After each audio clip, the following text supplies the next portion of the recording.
I'm like, wait, maybe we need to redraw the maps somehow that we're operating with. And really, every place we make disciples, we need to rethink the maps. The principles are always the same. They're these principles that Jesus taught, that Jesus models, and they're basically, how do you love people into life transformation in a way that it multiplies, right? Yes. So that's what we're grappling with. But, like we were saying, different map, things change, the terrain changes. You may be in the same vehicle, but the terrain changes. And we're like, wait. How do we do this? How do we get from here to there? Where are we? That's one thing with the map too. You have to know where you are. We're on page 8. We're on page 8, Vicki says. So that's helpful too. Yeah. So I have some tentative thoughts, and you're going to help me with this, and we're going to help each other with this. And the first relates to clarifying the person of peace principle. So Vicki and I, we started our job as curriculum coordinators with New Generations. They're like, spend a month in these 3 countries. So we travel from country to country in Muslim West Africa. And we just say, tell us about disciple-making movements. We would just ask an open-ended question. And we consistently heard 2 things. One was that almost always, and this still happens, when we're like, how's it going? Almost always, the very first thing people would say is, it's hard. People somehow think it's easy overseas and hard here. Church planting is hard everywhere in the world, always. And I do actually think it's harder there. There's a much bigger price that church planters pay there. But then the second thing they would say, almost always, is you have to understand the person of peace principle. Okay? So this is just central in the disciple-making movement. But I'm like, wait, maybe we need to rethink this. Because there's a dilemma. Okay, so I used to, most of you know, or some of you know, I'm an author. I've been writing books for 35 years. And I write books about 3 things. I've written books about 3 things primarily: outreach, discipleship, and small groups. The 2 of the first 3 books I wrote were about relational evangelism. And the very first thing you do, I've done this all over the world, all over, not all over the world, but all over the US and Canada, and a few other places. But so this is the way, and it doesn't matter if you're listening to me or anybody that's teaching on relational evangelism, the principles are the same. But this is the way I would start a seminar. I did this at New Life in the 90s at Chris's church, long before he was there. But I would ask people, there might be 10 people in the room, there might be 200 people in the room, and I'm like, how were you brought to Christ? Who was the most influential person who brought you to Christ? Maybe think about that yourself. And then we would say, who was that person? So it's just repeated over and over again. Someone would raise their hand and they would say, my best friend. And then I would say, okay, how many people in the room were brought to Christ by a friend? About a third or 40% of the people would raise their hand. And then I would, okay, somebody else. Who brought you to Christ? And somebody would say, my brother. That's how it was for me. And I'd like, okay, how many of you were brought to Christ by a relative? And almost everybody else in the room would raise their hand. And then about 5% of the people would say a pastor or a Sunday school teacher or something like that. And occasionally somebody would say a stranger. But I would say, how many people were brought to Christ by a stranger.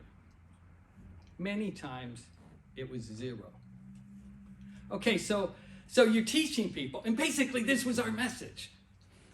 You are in a unique position. You have friends and relatives, you have coworkers, you have fellow students, and nobody else has the mission field you have. And you just saw that you were reached by an ordinary person. All these people around you were reached by an ordinary person. They were not reached by strangers. They were not reached by professionals. They were reached by ordinary people who loved them and prayed for them and shared Christ with them. And so we're like, reach the people right around you. And then I'm like, wait, we're telling people to look for a person of peace. And they're immediately thinking, there's this person I don't know that's a stranger, and which may, that may be true. That may be true. But what Jesus is saying to people in Luke 10 and in Matthew 10 is he's saying, you're going into a town where you know no one. And it's the same for our African church planners. They often do not know the language of the village they're going into. The only way to reach that village, people are brought to Jesus through relationship, almost everybody. The only way for them to reach that village is through relationships, and they have to find the person that's the doorway into that community. But do you see the dilemma when we're teaching person of peace, but we're not training cross-cultural workers? We're actually maybe misdirecting people. Like it took me 2 years to find a person of peace. You know what I mean? And, I started working with Armando. I started leading a Spanish discovery group, even though I don't speak Spanish. And I had to have Juan help me. And my Spanish got reasonably good, but now it's terrible because I'm learning French. But anyway, so if you're going into a prison or you're trying to reach the Afghani refugees that are moving into Chicago and Central Illinois and everywhere right now, you've got to find a person of peace. But we have to figure this out. We have to figure this out because, I started thinking, I used to train people to reach the people around them. And now I'm like, people are like, how am I going to find a person of peace? And they're not thinking about the people right around them. And so, we need to help people clarify the target. So I'm just like, even this morning, Vicki and I were thinking about this, and I'm like rethinking things. So, the one is like, you're in a unique place, you have a unique mission field, reach those people. And the other is, you're entering into a whole new network. You got to find a person of peace. But there's an intersection, I think both of these principles are pivotal.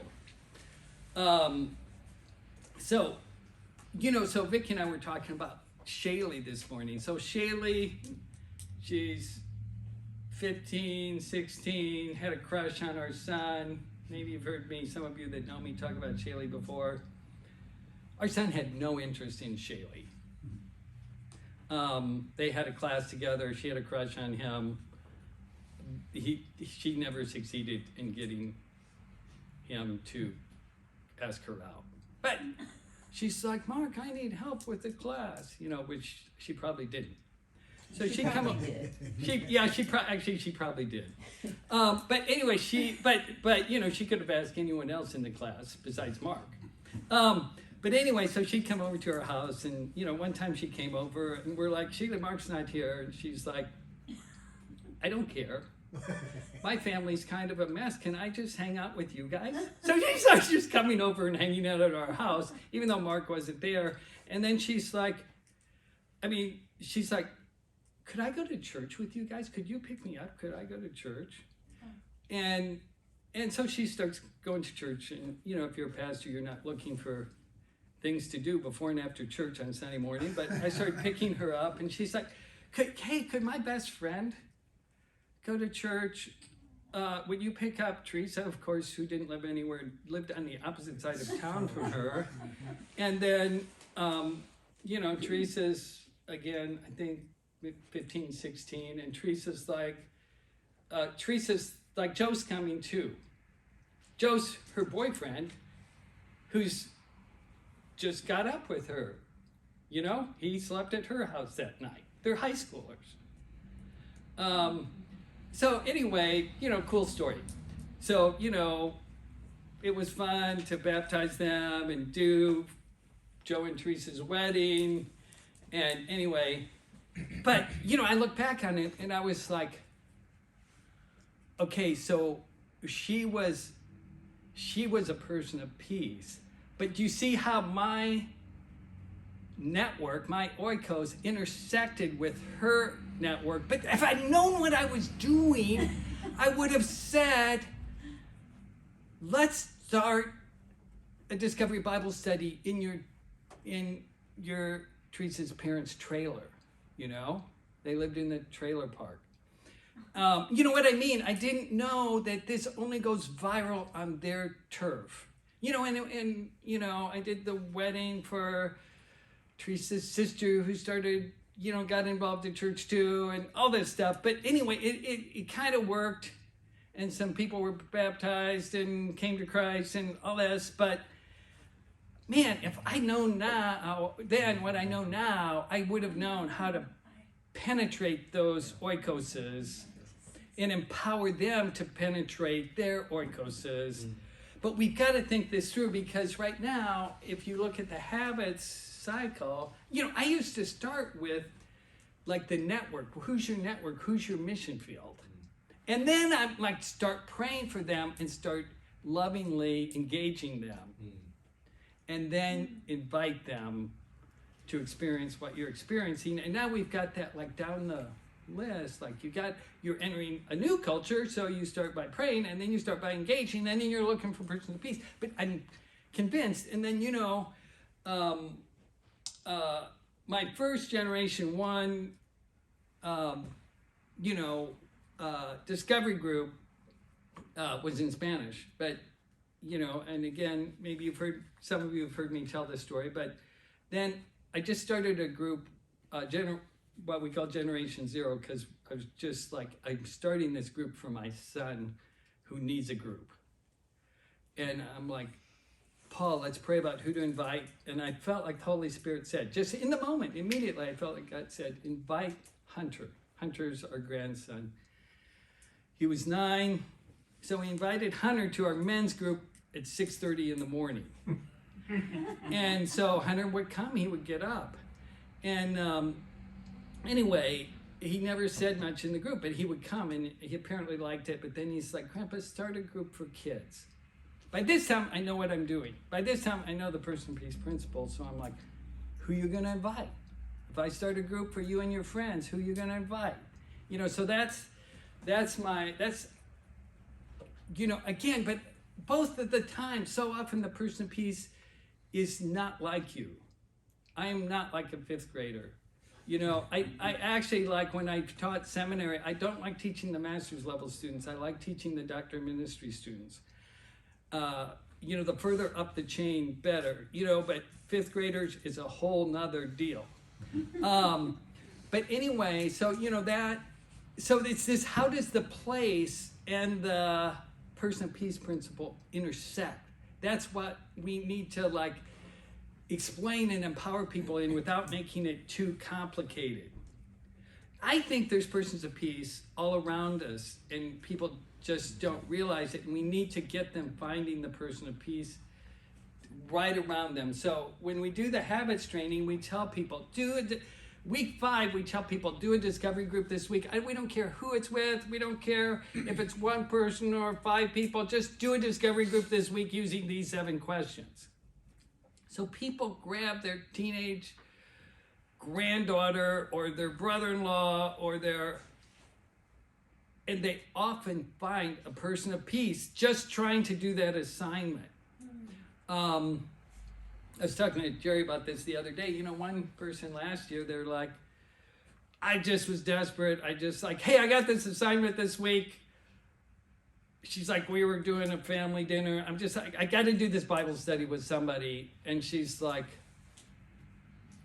my daughter-in-law said, I'd like to do that. She's like, I hated my daughter-in-law. She was like trash. I didn't want my son to date her. I didn't want And then he dated her, and then he married her, and it was just so sad and terrible. And she loved looking at what the Bible said about life with me as I, so like right there, just because she had to do the assignment, the person she most despised in her family was the person of peace. So how do we, and then when Jesus said, follow me and I'll make you fishers of men, what picture comes to your mind when you think of fishing? Right? Solo Right. casting. But when Jesus said that, he said it to 4 people who were fishermen, Peter, Andrew, James, and John. Did they think of a fishing pole? No, they thought team sport. Yes. We're working together. So this is part of it, and we would train people in this. And I did it first with, I wrote the first curriculum for Mennonites. Like if Mennonites can do relational evangelism, anybody can. But if you teach Mennonites to like pray for the people they live, work, and play with and go to school with, and they start praying for lost people and start loving them, people come to Christ. It works. But we would tell them this. We would tell them this is a joint project, because they would often say, they're Mennonite farmers living in a Mennonite community, going to a Mennonite church,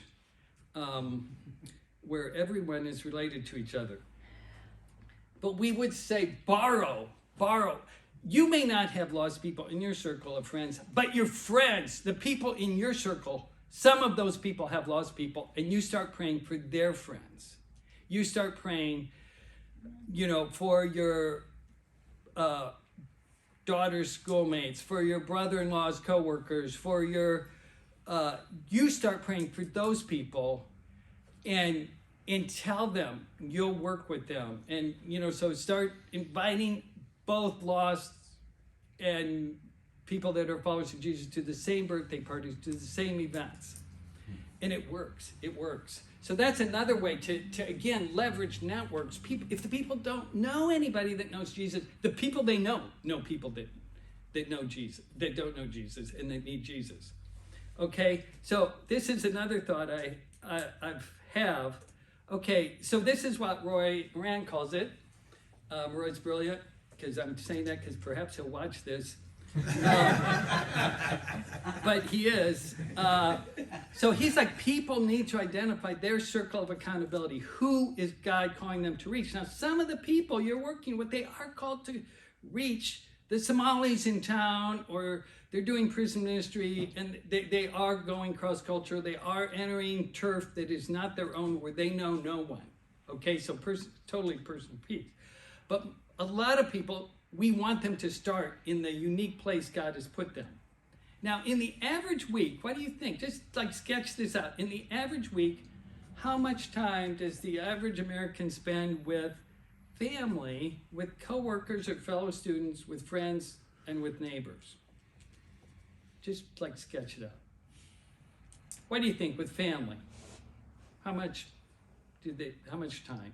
Just, there's no right answer. Just during the pandemic, they okay, 24/7, right? 24/7. I mean, it drove parents crazy, right? Okay, and typically it's not pandemic. Four to 5 hours. Yeah, 4 to 5 hours every evening. Maybe they have breakfast together, maybe not. Co-workers, yeah, so maybe 4 or 5 hours a day during the week, maybe 20 hours or something, right? Co-workers. 30 hours a week. 30 hours, yeah, 30, 40, yeah. And again, the pandemic kind of shifted that around. They're on Zoom instead of in person, but friends, how much do they spend with friends? It's a problem in America these days. A lot of people Yeah, don't spend it's not a lot, is it? It's maybe quality, but it's maybe they're golfing together, or they're, doing scrapbooking together, whatever they do, Neighbors. see them.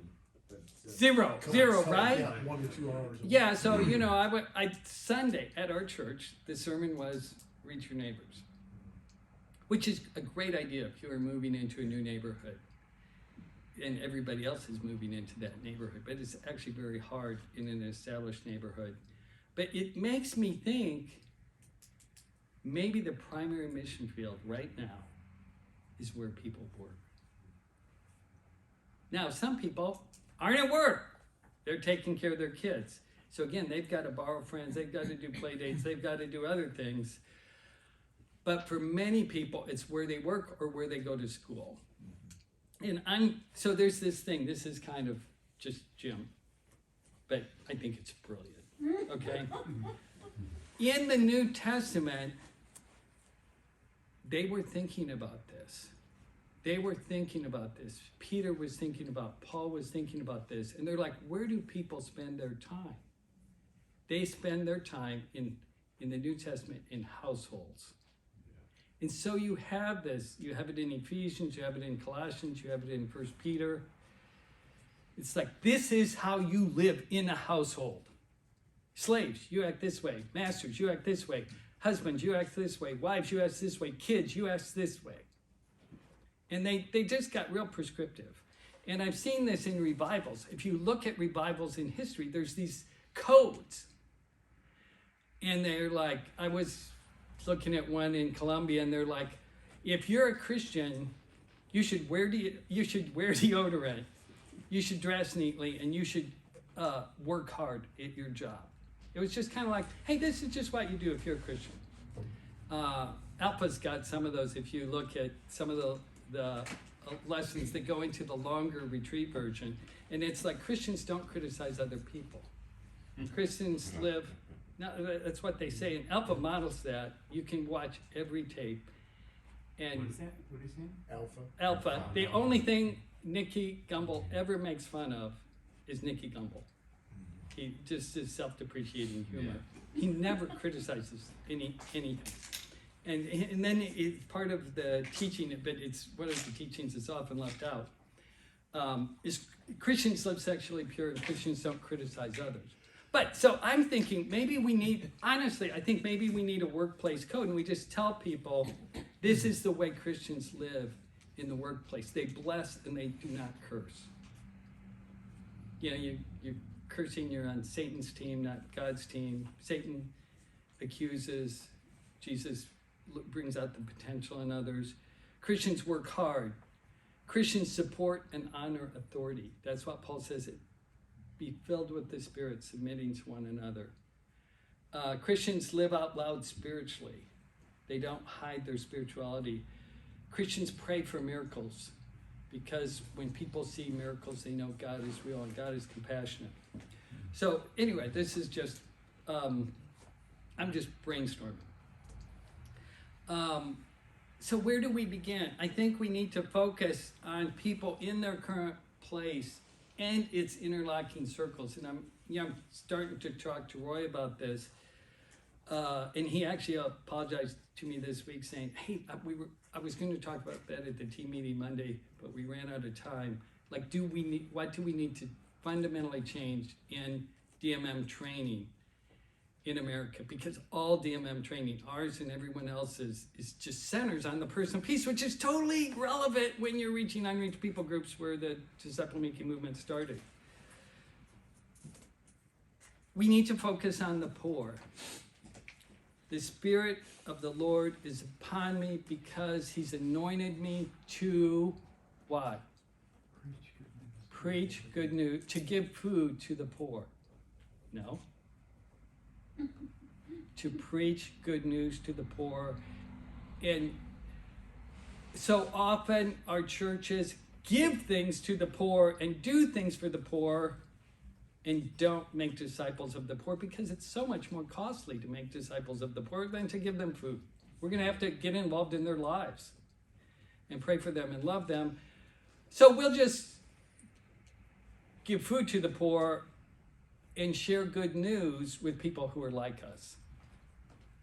That's not what Jesus said the Spirit of the Lord is upon us to do. And the good news trickles up. It does not trickle down. The good news starts among the poor and it trickles up to the middle class and the rich. That's That's first century. That's like revivals around the world. Yeah. That's the way it works. I've got this image in my mind of a first century Pharisee saying to Jesus, yeah, this good news of the kingdom, it works with sick people and tax collectors and publicans, but you show me where it works with middle class white Pharisees. That, it's kind of like the question we're asking, right? Yep. It starts with the sick. I mean, compassion ministry, access ministry for Jesus was praying for the sick and casting out demons. And he told his followers, don't even take anything with you. Don't even take cash and credit cards. I mean, they had nothing to give people except the power of God and the good news of the kingdom. That's all they had. I'm not saying we shouldn't do other compassion ministry too. But it's like a church planner told me on a recent trip in Africa. It's like the Muslims would not even let us into the villages except we pray for the sick. But it's the same. It's the same in my town with Chinese doctoral atheist students.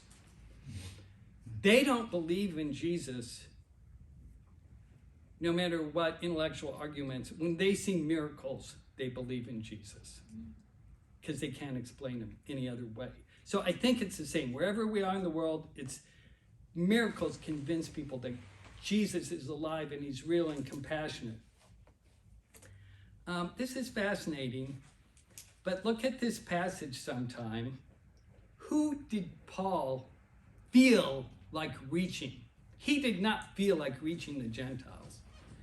He's like, God, these people, they're just like me. He's in Jerusalem. They're just like me. I used to be just one of them. I was like a Pharisee of the Pharisees, and they will listen to me. And God said, get out of here. I'm sending you to the Gentiles. Yeah. He did not feel, actually, I don't like, Vicky loves Africa. Every time I go there, I start counting the days. I do. Like, I'm there 3 days, and I'm like, we only have 8 days left. And like I love, I mean, it's wonderful. It's a wonderful gift of God to work there. It is not where I feel comfortable. It's where I'm called, but it is not my, it's becoming my passion, but it's just my calling. You know what I mean? And a lot of times it's just like Jonah and Nineveh. We just got to go where God tells us to go, even though we don't want to go there, you know? Now, this is another question. How, just to get you thinking, just a brain whack, how old were Jesus' disciples? What do you think? Jesus was 30. These guys are following him. How old do you think they are? 25. Probably in their 50s. Yeah. mid-late Yeah, they're 20s. young adults, maybe 25. Some people think they were teenagers. Even though we know Peter was married, but that doesn't mean he wasn't a teenager. Right. So they were young. This group of followers, how old were the people that killed him? Older. They were older. They were in power, weren't they? They were in power. Why are you looking at me? I'm not trying to blame Dale, but he probably would have been right in there, If you look at disciple-making movements, and so Victor John says when they moved from rural areas into urban centers, they found they had to just focus on young people. And our church planners, same Cote d'Ivoire, they started, we started working with unreached people groups in rural areas, and then we just realized, the country's becoming more and more urban. We have to target urban areas too. And I told them, if you look at movements around the world, it's the young people. So they just seemed to not hear what I said. And then I was there last time, and they're like, hey, we are really finding responsiveness among young adults. I'm kind of like, I told you a year ago to focus on young adults. But anyway, you know how it is. People are the same all over the world. The other thing that's very important, so a church planner named Bill Jackson, which a few of mine know Bill Jackson. He told me this once. He's like, Jim, this is the way church planning works. He was telling me a story about Indianapolis. He planted a wonderful thriving vineyard in Indianapolis. And he's like, you just slug away. And one time I was walking through the factory I was working in, and I walked by this guy and I heard carpal tunnel. And I didn't know what carpal tunnel was. And I'm like, I turned to this guy, he's, punching holes in something. And he's like, does carpal tunnel mean anything to you? And he's like, yeah, like my wrist hurt, I'm doing this, and I should probably quit my job. And he prays for me and he's healed. And like that was the start of their church. But he's like, Jim, this is the way it works. You are a gold miner as a church planner, and you're just digging, and then you find gold. And he's like, you forget everything else. You forget all the other digging you're doing because you've hit a gold vein. That's how we have to think. Like, there's a new Christian in your church, they are a vein. Keep praying for your friends, keep praying for your relatives. But when you hit a vein, you forget it's like a fisherman. There's a bunch of people fishing on the lake and you're not catching anything. And this person over here is catching something. What's going to happen? Everybody's going to quit fishing everywhere else, right? So you just gotta you become very focused on where is God at work? Where is God drawing people? And we have to pay attention to veins in this. So we mine the veins. We need to change our questions, I think. So there's this question, which this isn't a bad question. It's just the wrong question.